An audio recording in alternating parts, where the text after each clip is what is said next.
The darkness had lasted for 500,000 years, in the cold void between stars. The colony ship Horizon's Edge drifted like a metal tomb. Inside its frozen halls, 3,000 humans slept in their pods, dreaming dreams that had no end. The ship's systems had powered down to almost nothing. Only one small computer remained awake, counting the centuries as they passed by. Then something changed. A distant star sent out a wave of energy. It touched the ship's old solar panels. The panels caught the light and sent a tiny bit of power into the ship's core. The computer woke up just a little bit more. It checked its sensors and found the energy was enough. It ran through its emergency protocols and made a decision. It was time to wake the crew. Tom was the first to open his eyes. The cryopod's lid slid open with a hiss of cold air. His body felt heavy, like he was made of stone. His mind was foggy and confused. He tried to remember where he was and why he was so cold. "Warning," a flat voice said from speakers in the ceiling. "Emergency wake-up complete. Life support at minimum levels. All crew members, please report to the bridge." Tom sat up slowly. His muscles screamed in pain. Around him, other pods were opening. People were coughing and gasping as they woke from their long sleep. He recognized some faces. Anna, the ship's doctor. Mike, the head engineer. Lisa, their best pilot. What happened?" Anna asked. Her voice was rough and dry. "I don't know," Tom said. He was the captain, but he felt just as lost as everyone else. "Let's get to the bridge." It walked through dark hallways.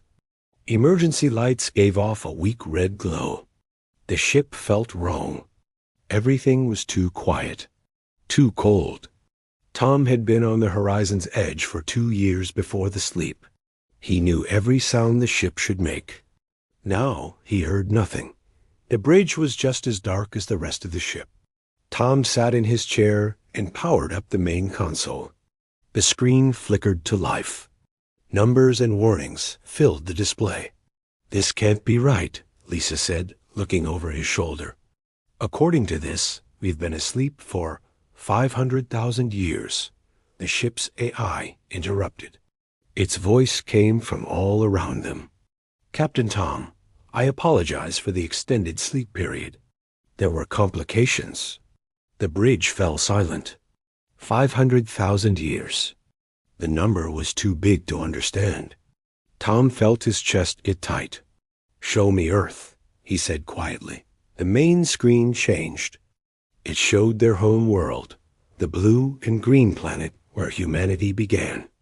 But the view was old, saved in the ship's memory from before they left. I put a new image next to it.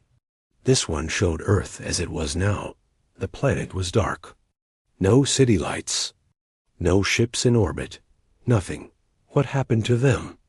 Anna whispered. "Unknown," the AI replied. "All human colonies are silent. I detect no human signals anywhere in known space. The Horizon's Edge appears to be the last human ship still functioning." Mike stood up fast. "That's impossible. There were billions of us. Hundreds of colonies. Thousands of ships. We can't all be gone." "Not gone," Tom said slowly. An idea was forming in his mind. The AI said there were complications. What complications? The AI was quiet for a moment. Before the sleep began, Earth detected a threat. Something dangerous was coming to human space. The government decided to activate the Great Silence Protocol. All humans would sleep until the threat passed. The Horizon's Edge was far from home when it happened. You went into normal cryosleep for the journey. But the sleep systems failed. You slept much longer than planned. "So they're all still sleeping?" Lisa asked. "All of humanity?" "That is my conclusion," the AI said. "They are waiting for the all-clear signal. A signal that was supposed to come from this ship." Tom looked at his crew. 4 people. 4 humans awake in an empty galaxy. The weight of it pressed down on him. They were the only ones who could wake everyone else up. But first, they needed to understand what had happened to their galaxy while they slept. AI, Tom said, show me what's out there now. The screen changed again, and what they saw made them all freeze in shock. The galaxy was full of life, but none of it was human. The screen showed dozens of civilizations, where before there had been empty space. Tom stared at the map in disbelief. Hundreds of worlds glowed with the heat of cities and technology. Ships moved between stars in patterns that looked like trade routes. Radio signals filled space with voices speaking in languages the Horizon's Edge computers had never heard before. This is impossible, Mike said. Life doesn't evolve this fast. These species? They shouldn't exist yet. 500,000 years is a long time, Anna said softly. Evolution can do a lot in that much time. The AI brought up images captured by the ship's long-range sensors. They saw cities that reached up into clouds, space stations the size of moons, ships that bent light around them as they moved faster than anything humans had ever built. They're so advanced, Lisa whispered. Some of this technology, I don't even understand how it works. Tom felt something cold settle in his stomach. Humans had been the first to reach the stars in this part of the galaxy. They had been alone, building their empire world by world. Now they were the primitives waking up in someone else's galaxy. Aye, do any of these species know about humans? Tom asked. Scanning their broadcasts now, the AI replied. Yes, multiple references detected. Translating. Text appeared on the screen. It was a news broadcast from a world called Draxus Prime. The AI had translated it to English. New discovery in Sector 7. Ancient ruins confirmed as builder site. Tom read it out loud. Builder? What does that mean? More text appeared. This time it was from an academic database. The Builders, mythical first civilization. Known for advanced technology, sudden disappearance, ruins found across 47 systems. Status, extinct or ascended to higher plane of existence. Debate ongoing. They think we're myths, Anna said. They found our old colonies and didn't realize what they were looking at. The AI pulled up more information. Images of human ruins appeared on the screen. Tom recognized some of them. That was the colony on New Terra. That was the mining outpost on Kepler Station. But they were all broken now, covered in dust and alien plants. The new species had built museums around them. They studied human artifacts like they were ancient treasures. Look at this, Lisa said, pointing at another broadcast. It showed an alien standing in what used to be a human library. The alien had blue skin and 4 arms. It was holding a human book very carefully. Collector pays record price for builder artifact. Authenticated text from extinct civilization sells for 5 million credits. They're selling our books, Mike said angrily. Our history. Like we're some dead species from 1,000,000 years ago. To them we are, Tom said. He felt tired. More tired than the long sleep had made him. AI, how many humans are left awake? Just us?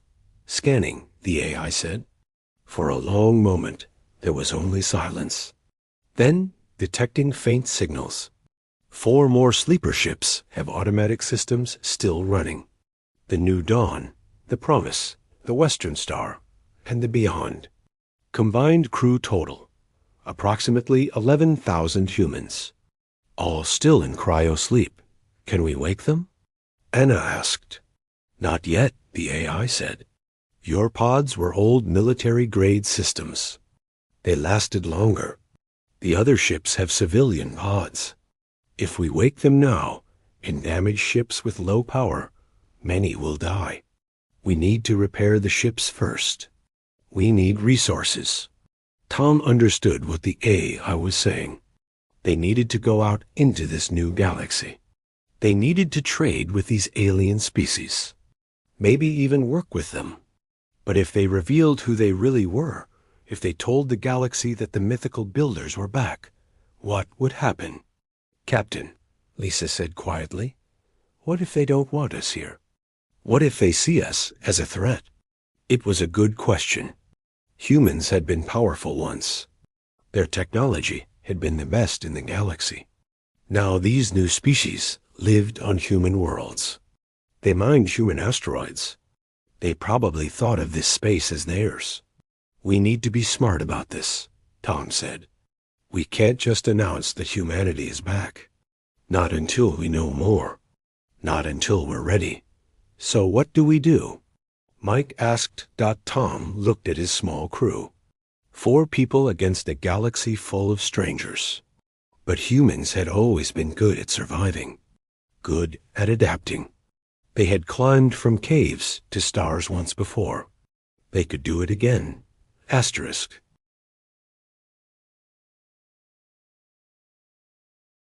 Six months passed while Tom and his crew learned about the new galaxy. They watched the aliens from a distance. They listened to their broadcasts. They studied their history and their wars and their peace treaties.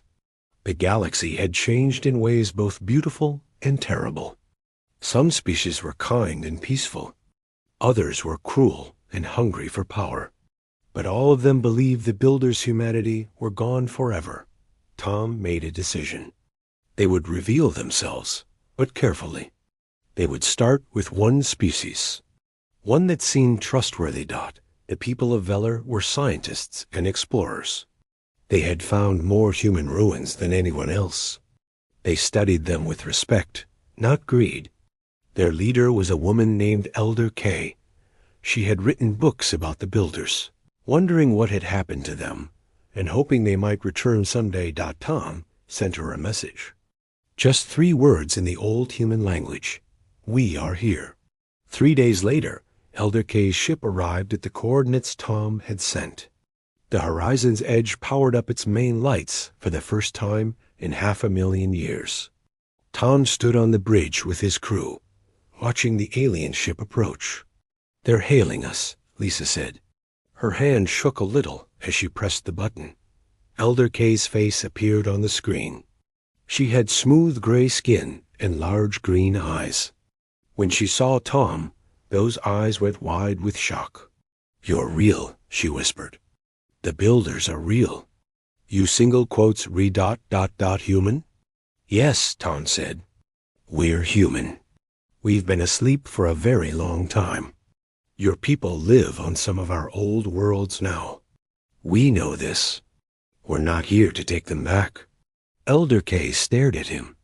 Behind her, Tom could see other aliens rushing around, excited and scared. Why did you leave? The ruins. We found evidence of something terrible. A great silence that fell across all your worlds at once. We thought you were destroyed by war or disease. We put ourselves to sleep, Tom explained. There was a threat coming. We thought we would sleep for a few hundred years until it passed. But our ship's systems failed. We slept much longer than we meant to. Now we're the last ones awake. The last ones? Elder Kay leaned forward. You mean there are more of you? Still sleeping? Tom nodded. Thousands. Maybe millions across the galaxy if we can find all the sleeper stations. But we need help waking them. Our ships are damaged. We don't have the resources to do it alone. For a long moment, Elder Kay said nothing. Tom could see her thinking, weighing the risks. Humanity could change everything. They could demand their old territory back. They could try to reclaim their place as the dominant power in the galaxy. What do you want from us? She finally asked. Partnership, Tom said simply. We don't want to conquer. We don't want to rule. We just want to wake our people and find a place in this new galaxy. We can teach you things. Human science, human history, human art. all the things you've wondered about. In return, you help us repair our ships and wake our families." Elder Kay looked at the other aliens on her bridge. They spoke quickly in their own language. Then she turned back to Tom. "I need to speak with our council," she said. "This is too big for me to decide alone. But Captain Tom, I want you to know that I've studied your people my whole life. I've read your books and walked through your ruins. I've always hoped you would come back, not as conquerors, but as teachers, as friends. That's all we want to be," Tom said.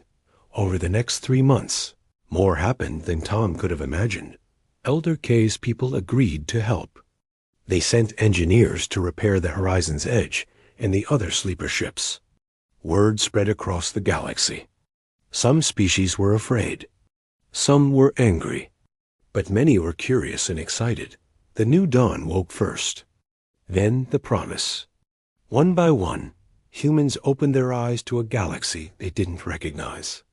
Tom was there to greet each ship, to explain what had happened, to welcome them back to life. News broadcasts showed human and alien engineers working together. Schools started teaching human history alongside their own. The old human language became popular to learn. Museums returned human artifacts so the newly awakened people could have pieces of their past. Not everyone was happy. Some alien empires saw humanity as a threat. Some human extremists wanted to take back the old colonies by force. But Tom and Elder Kay worked together to keep the peace. They showed the galaxy that different species could live together, learn from each other, and build something better than what came before. On the 1-year anniversary of the awakening, Tom stood on the bridge of the Horizon's Edge. Through the window, he could see a construction site. Humans and aliens were building something new together, a station where all species could meet and trade and share knowledge. They were calling it New Home. Anna came to stand beside him. "Do you think we made the right choice?" she asked. "Waking up, I mean. Coming back." Tom smiled. "Yeah, I do. The old humanity conquered and claimed. The new humanity will teach and share. That's better. That's something worth waking up for." Outside, the station grew larger. Inside, the future was being built. The long sleep had ended. Humanity's second chance had begun. Asterisk.